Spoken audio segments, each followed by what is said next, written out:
বিজেপির দেয়া সংকল্পপত্রে অন্নপূর্ণা ভাণ্ডারের কথা বলা হয়েছিল।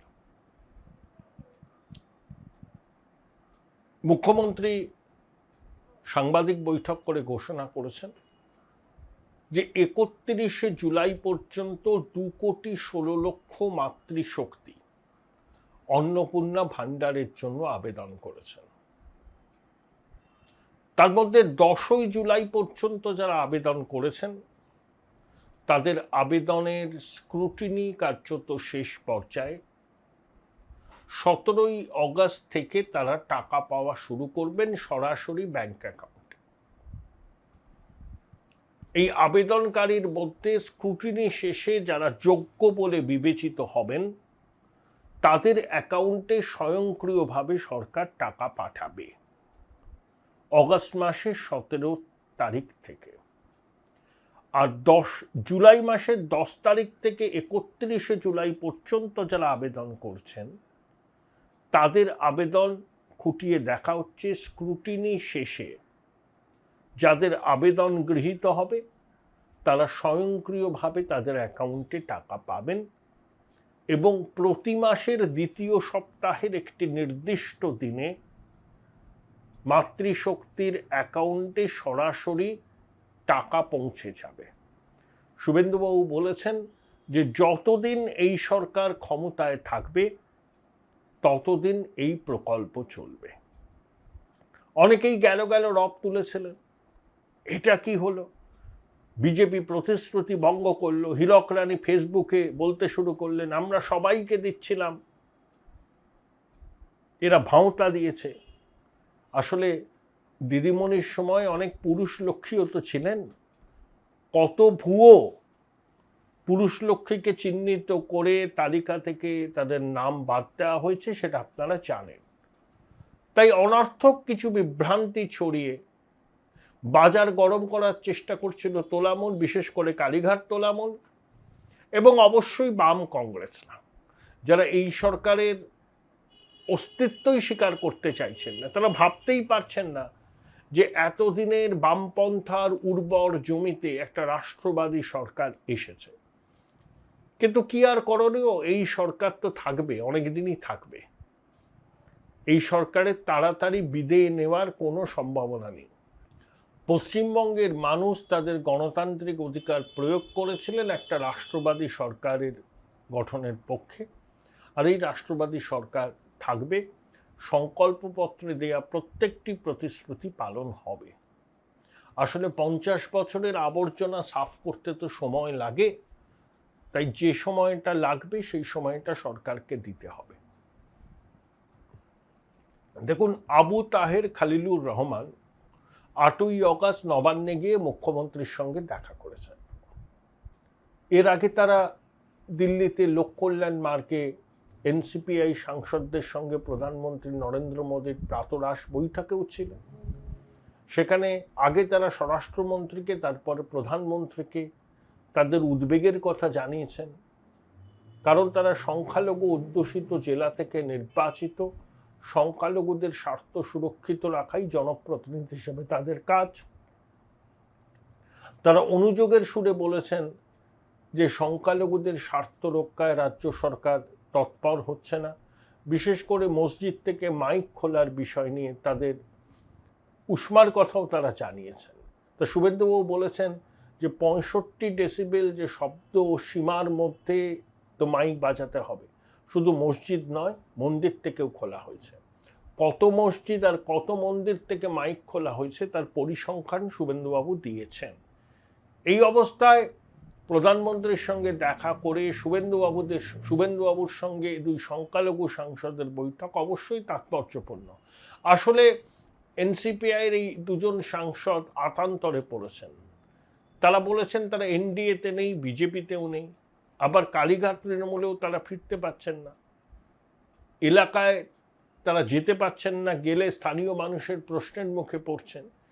এই না ঘরকা না ঘটকা এই যে অবস্থান, এই অবস্থান থেকে কিভাবে তারা বেরোবেন, সেই জন্যই তারা কখনো প্রধানমন্ত্রী কখনো মুখ্যমন্ত্রীর দ্বারস্থ হচ্ছেন। অর্থাৎ এনসিপিআই এর মতো একটা অজ্ঞাত কুলশীল রাজনৈতিক দল, যার কোনো অস্তিত্ব নেই, যার কি প্রতীক কেউ জানে না, এনসিপিআই সাংসদ হিসাবে পরিচিতি দিয়ে এলাকায় কেউ যেতে পারবেন? আর এরা প্রত্যেকে তৃণমূলের টিকিটে নির্বাচিত। এলাকায় তারা কি রাজনৈতিক কার্যক্রম করবেন? একে বিজেপি স্থানীয় স্তর থেকে প্রতিবাদ আসবে, তোলামূলের লোকজনও এদেরকে গ্রহণ করবেন না। তাই অনেকেই কিন্তু এখন নিজের কেন্দ্রে আর যেতে পারছেন না। তাই বললাম, তারা না ঘাটকা এই অবস্থানে রয়েছেন। এটা প্রত্যাশিতই ছিল। আমি যতদূর জানি, দেখুন, নির্বাচন কমিশন যদি ঋত তৃণমূলকে তাদের প্রতীকটা দিয়ে দেয়, তাহলে তার চেয়ারম্যান অরূপ রায়, তখন এনসিপিআই এর যে সাংসদরা ঋত তৃণমূলে আসতে চান আসবেন, আর যারা বিজেপিতে যেতে চান যাবেন। তখন আর যে মামলাটা এখন কালীঘাট তৃণমূল করছে, যেটা নিয়ে সওয়াল হচ্ছে সুপ্রিম কোর্টে, যদি প্রকৃত তৃণমূল হিসাবে নির্বাচন কমিশন ঋত তৃণমূলকে স্বীকৃতি দিয়ে দেয়, তাহলে ঋত তৃণমূল কিন্তু এনসিপিআই সাংসদদের নিয়ে আর কোনো আবেদনই করবে না সুপ্রিম কোর্টে, বলেছে আবেদনটা প্রত্যাহার করে নেবে তৃণমূলের পক্ষ থেকে, কারণ তারা তখন আসল তৃণমূল হয়ে যাবে। যে আবেদন মমতা ব্যানার্জি করেছেন আসল তৃণমূল বলে, নির্বাচন কমিশন যদি ঋতব্রতদের তৃণমূলের প্রতীক দিয়ে দেন, তখন তারা আসল তৃণমূল। তখন তাদের দলের সভাপতি অরূপ রায় গিয়ে সুপ্রিম কোর্টে বলবেন আমরা মামলাটা প্রত্যাহার করে নিচ্ছি, তখন এই মামলার কোনো ভবিষ্যৎই থাকবে না। কিন্তু সুপ্রিম কোর্টের যে পর্যবেক্ষণ সামনে আসছে, তাতে কিন্তু এনসিপিআই সাংসদদের দুশ্চিন্তার বলিরেখাগুলো কপালে প্রকট হচ্ছে। কারণ কোনো রাজনৈতিক দলের পরিষদীয় দল বা সংসদীয় দল এককভাবে সিদ্ধান্ত নিতে পারে না, তারা মূল রাজনৈতিক দলের ইন্টিগ্রাল পার্ট।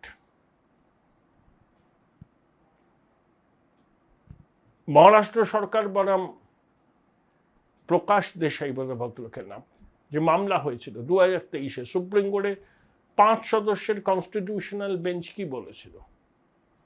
মূল রাজনৈতিক দল যদি সিদ্ধান্ত নেয় যে তারা মিশে যাবে এটা অন্য দলের সঙ্গে, হতে পারে, কিন্তু সংসদীয় দল পরিষদীয় দল এককভাবে সিদ্ধান্ত নিতে পারে না। তারা মূল রাজনৈতিক দলের অবিচ্ছেদ্য অঙ্গ।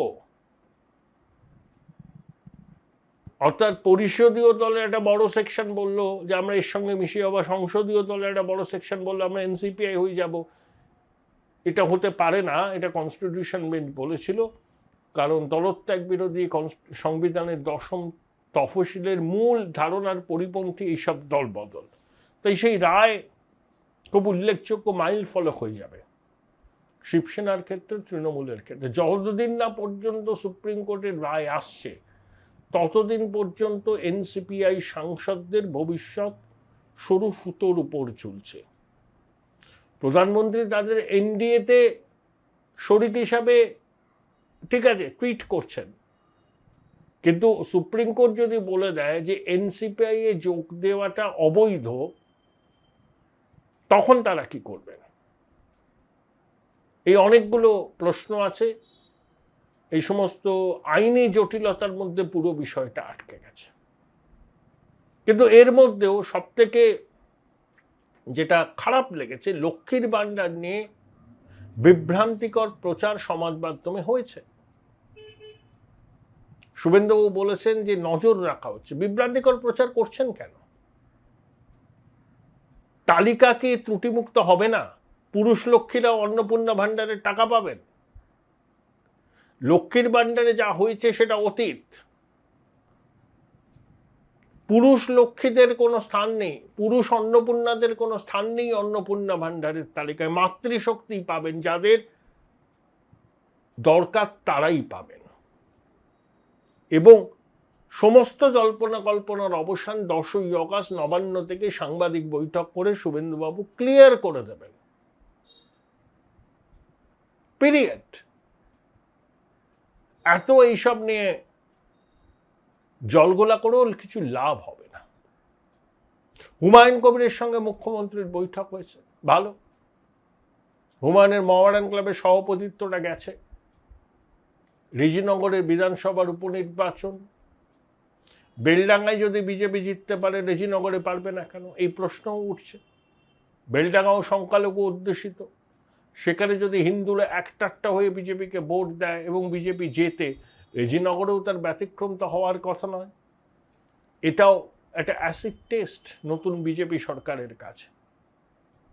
তবে সব থেকে উল্লেখযোগ্য হচ্ছে ফেরেববাজ ভাইপোর ফেরেববাজ সহকারী সুমিত রায় অবশেষে তার গোপন আস্তানা থেকে বেরিয়ে 8ই অগাস্ট সকাল 9:54 ভবানী ভবনে হাজিরা দিয়েছেন। একটা কালো গাড়িতে চেপে এসেছিলেন। ফেরেববাজও কালো গাড়িতে চড়ে ঘোরাফেরা করেন, আর ফেরেববাজের পিয়ে তো কালো গাড়িতেই ঘোরাফেরা করবেন। তার মানে ফেরেববাজি একে কোথাও লুকিয়ে রেখেছিলেন, আইনি পথ খুঁজছিলেন যদি রক্ষা কবচ পাওয়া যায়। রক্ষা কবচ পাওয়া গেছে, কিন্তু আইনে সহযোগিতা করতে হবে তদন্তকারী সংস্থার সঙ্গে। শালবনী জমি কেলেঙ্কারি মামলায় সিআইডি নোটিশ দিয়ে বলেছিল যে 8ই অগাস্ট সকাল 10টার মধ্যে সুমিত রায়কে হাজিরা দিতে হবে। সুরসুর করে সুবোধ বালকের মতো চলে গেছিলেন 9:54। দুর্বৃত্ত ভাইপোর দুর্বৃত্ত পিয়ে, এরা এরকমই হয়। তদন্তে সহযোগিতা করুন, এত মামলা আছে, একটা মামলাতেই আটকে দেওয়া যাবে। কিন্তু এ তো সব ফেরেববাজ, চট করে মুখ খুলতে চাইবে না। এ হচ্ছে আসল চাবিকাঠি।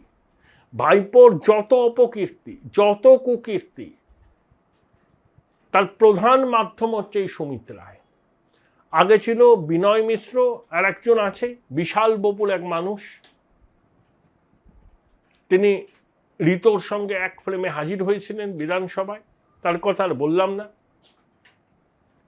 কিন্তু সুমিত রায়, বিনয় মিশ্র, আরো কয়েকজন হচ্ছে ভাইপোর যত অপকীর্তির, এদের মাধ্যমে ভাইপো সম্পাদন করতো, নিজে আসতো না, বলে দিত এর কাছ থেকে মাল তুলতে হবে, ওর কাছ থেকে মাল তুলতে হবে, একে মিথ্যা মামলায় ফাঁসাতে হবে, টিকিট দেওয়ার নাম করে টাকা তোলা থেকে শুরু করে কি না করেছে এই দুর্বৃত্তরা। পিসিমণি খুব আগলে আগলে রাখতেন। শালবনী থানার পুলিশ যখন মাঝরাতে চলে গেল ভাইপোর কালীঘাটের বাড়িতে, পিসিমণি দৌড়ে এলেন। সুমিত রায়কে বাঁচাতে হবে। চাবিকাঠি তো ভাইপোর সব নষ্টামির চাবিকাঠি সুমিতের কাছে আছে। আমি আগেও বলেছি, আবারও বলেছি, অনেকে ডাউটিং থমাসের মতো বলেছিলেন আপনি বলছেন কিচ্ছু হবে না। আমি আবার বলছি, ভাইপোকে তার অপকর্মের সাজা পেতেই হবে, কেউ বাঁচাতে পারবে না। সেবাশ্রয় থেকে কোভিড কেলেঙ্কারি, চাকরি দুর্নীতি, কয়লা, বালি, কোথায় নেই ভাইপো। মাটি বাজার করে দিয়েছে 300 কোটি টাকায়। যে কোনো একটাতে ভাইপোকে গ্রেপ্তার করা হবে, তারপর সব কটা অভিযোগকে ট্যাগ করে দেওয়া হবে। কিছু হলেই আদালতে দৌড়বো। কেন আপনি এসএসকেএমে যাবেন না? এসএসকেএমে ডাক্তাররা কি রিপোর্ট দেয় সেটা দেখুন, আদালতকে দিন। তারা যদি মনে করেন যে না ঠিক আছে ওই জন হপকিন্সেই যেতে হবে, যাবেন, তখন আদালত নির্দেশ দেবে না ঠিক আছে জন হপকিন্সে। যদি এসএসকেএমের চিকিৎসকরা বলেন তারা করতে পারবেন বা অন্য কোনো হসপিটালকে রেফার করেন চোখে, সেখানে গিয়ে করাবেন। আপনার জেদ নাকি? এটা আপনার মৌলিক অধিকার। এত এত অভিযোগ, ডিপ্লোম্যাটিক পাসপোর্ট হোল্ড করে এই ফেরেববাজ, পাখি যদি উড়ে যায় তখন কি হবে? আদালতকে নির্দেশ মানুন। সুপ্রিম কোর্টে চলে গেছেন, সুপ্রিম কোর্টে একবার গেছিলেন, সুপ্রিম কোর্ট তো হাইকোর্টে ফেরত পাঠিয়ে দিল।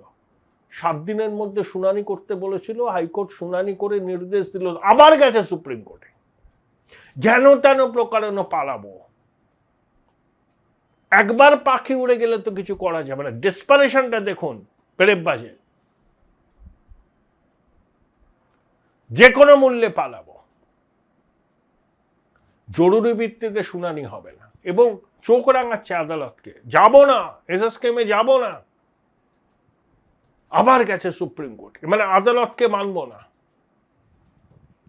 আমার ইলগার্টেন মানি আছে, আমি ওখানেই চিকিৎসা করাবো। কত বড় ডাকাত দেখুন। ভাবতে পারেন আপনারা, অনেক শিল্পপতিও ভাবতে পারেন না যে জন হপকিন্সে গিয়ে করাবো, কিন্তু ভাইপো করাবে, জনপ্রতিনিধি। ডাকাত সর্দার আর ডাকাত রানী লুটে পুটে খেয়েছে বাংলাটাকে। যারা এখনো এদের প্রতি সহানুভূতি দেখান না, তারা পশ্চিমবঙ্গের মানুষের আশা ভরসা বিশ্বাসের সাথে বিশ্বাসঘাতকতা করে। এরা কিন্তু কোনো রাজনৈতিক দলের সদস্য নয়, নেতা নয়, নেত্রী নয়, এরা দুর্বৃত্ত। বাংলাটাকে লুটেছে কয়েক লক্ষ কোটি টাকা লুটেছে 15 বছর ধরে। এগুলো ভাবুন একটু আপনারা। আপনাদের স্বনির্বন্ধ অনুরোধ, চ্যানেল সাবস্ক্রাইব করবেন, থ্যাঙ্কস বাটনে ক্লিক করতে বলবেন। কনফিডেন্সটা বেশ লো দেখছি। রিসেন্টলি টেস্ট করিয়েছো? হ্যাঁ ডাক্তারবাবু, প্রি টেস্টের পরের দিনই করিয়েছি। ও, তুমি মাধ্যমিক দেবে? তাহলে মক টেস্ট করো। এই নাও মৌলিক লাইব্রেরি সম্রাট এক্সক্লুসিভ মক টেস্ট পেপার। এতে পাবে প্রতিটি বিষয়ে অধ্যায় ভিত্তিক গুরুত্বপূর্ণ নমুনা প্রশ্নপত্র, ইংরেজি, গণিত, আনসিল লেখার বিস্তারিত টিপস, আর প্রতিটি সাবজেক্টের এক্সপার্ট ওপিনিয়ন, যা তোমার কনফিডেন্সকে ফিরিয়ে আনবে মাধ্যমিকের আগে। সম্রাট এক্সক্লুসিভ মাধ্যমিক মক টেস্ট পেপার, এক্সামের কনফিডেন্স বুস্টার। উচ্চ মাধ্যমিকের পর উজ্জ্বল ভবিষ্যৎ গড়তে NCHMCT পর্যটন দপ্তর, ভারত সরকারের hospitality and hotel management, Paschimbanga সরকারের মাকাউটের BBA BCA, fashion design, aviation tourism, culinary arts পড়ো SBI HM কলেজে। স্টুডেন্ট ক্রেডিট কার্ড ও ব্যাংক লোন পাবে SBI HM এ পড়লে। কোর্সের শেষে SBI HM দেশ ও বিদেশে চাকরির ব্যবস্থা করে থাকে। SBI HM হলো পশ্চিমবঙ্গের সেরা ম্যানেজমেন্ট কলেজ। SBIHM.com। বোলপুর শহরের কোলাহল থেকে মাত্র 20 মিনিট দূরেই রয়েছে সুন্দর রিসর্ট, যেখানে পেয়ে যাবে স্পেশিয়াস আর এস্থেটিক্যালি ডিজাইন রুম। তোমরা যারা গ্রুপে যাও তাদের জন্য আছে কমফোর্টেবল গ্রুপ স্টে অপশন, আর কাপলদের জন্য রয়েছে লাক্সারিয়াস সুইট রুম, তার উপর আবার ফ্ল্যাট 10% অফ। এখানে প্রকৃতির মাঝে তোমরা পেয়ে যাবে একটা সুন্দর সুইমিং পুল, ছোটদের জন্য প্লে এরিয়া আর একটা এস্থেটিক সেলফি কর্নার। প্রপার্টিটা পুরোটাই পেট ফ্রেন্ডলি, আর এখানে আছে অনেক কিউট ছোট ছোট র্যাবিটস। সকালের ব্রেকফাস্ট থেকে ডিনার পর্যন্ত পেয়ে যাবে একদম হোমলি কমফর্ট ফুড, যা এক কথায় অসাধারণ। বেঙ্গলি কুইজাইনের সাথে সাথে পেয়ে যাবে চাইনিজ আর নর্থ ইন্ডিয়ান অপশন। বিকেলে বনফায়ারের আলো, বন্ধুদের সাথে আড্ডা আর খোলা আকাশের নিচে গ্রাম বাংলার হাওয়া, পুরোটাই এক অপরূপ অনুভব। তাহলে বলো, তোমরা কবে প্ল্যান করছো এই পিসফুল এসকেপটা? And don't forget to follow Miss Cupcake for more such travel updates.